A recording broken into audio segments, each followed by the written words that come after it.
I believe this is a 2018, 2019. It's a supercharged HSE P525 Range Rover, Land Rover Range Rover.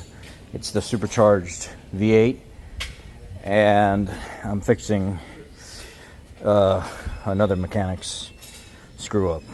It went south very bad. This is my first day back to work after a month, and I walked into a few problems today, which I'm thankful for. Problems are a good thing, right? That keeps you employed. So what ended up happening is, look at this here. Look at those threads where the fan goes on there. They were resealing some stuff up here for the supercharger, but in the process of doing that, they had to do something else. When they went to go put the fan assembly and stuff back on, I guess it's a common problem because this bracket assembly is in stock at Land Rover. They have it readily available. It's like $350 for that bracket assembly with that tensioner. It comes just like this as one piece.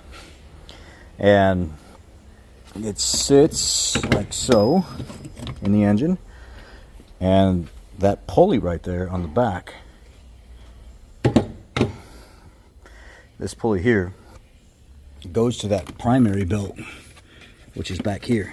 You see the flat side down there? That flat side, it has its own tensioner right here, and it runs back behind that bracket assembly. It runs back behind that bracket assembly. Here's the new pulley assembly I just put in here. It runs back behind it over that pulley, and then it goes down to that idler right there, and then it comes back up and over the top of the water pump, and then it goes down that way to another idler, and I believe power steering and AC system. And then you have the front supercharger belt that goes on the front side of the engine. And when they went to put the fan back in there, they cross-threaded that area, and they actually knocked this plate into the fan, so whenever they started it, even though it was cross-threaded, this plate right here was moving around and it was making a lot of noise. So all this had to come back apart. I had to air hammer the thing off there because none of the tools would work. Then you got to put like a pry bar or something in between the bolts while you air hammer it so you can work the pulley loose. Finally I got that out of there, and then right here there's a flathead. You can just do like a quarter turn, half turn, and this actual top part of the shroud comes up. It comes out from underneath this tab here. Then these two pieces lift off, and then it comes out from underneath this tab, and then right down in here where my fingers are on this flat piece, you can slide this whole top of the shroud straight back and pull it right out of there, and then undo your fan connection right here, and then slide it back, and then air hammer the viscous nut.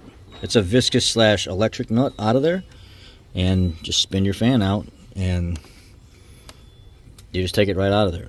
Well, when I went in there, I had not only did I have to end up replacing the fan because the mechanic screwed up the fan, I also had to replace that whole entire bracket assembly, so it ended up costing a shop probably close to $700 just to fix a mechanic screw up. And this is my first day back after a month. Go me, right?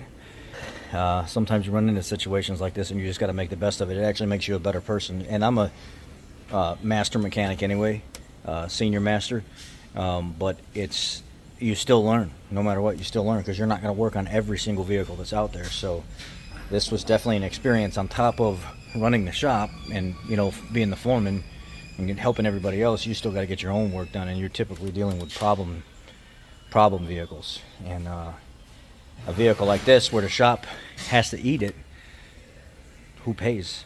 And how much do you pay? You pay the time the guy's got on the job, or do you pay the time that it takes to replace that bracket and that fan assembly? Because somebody else screwed up and made the job harder. Is it straight time, or is it flat time, flat hours? Well, let me know what you guys think about something like that. But first day back, and here I am already at it. Well, I have some more videos for you this week. I'm going to mainly be working in the shop from now on. I'm going to kind of give up the front end stuff a little bit because I love wrenching. I love turning wrenches. I love making videos for you guys. I love teaching you guys stuff. And the shop moves faster when I'm actually in the shop. So it's just a better call for me to not be management up front, but foreman in the back and just run the shop. That's what I'm doing, and I'm loving it already. Y'all be blessed. Take care.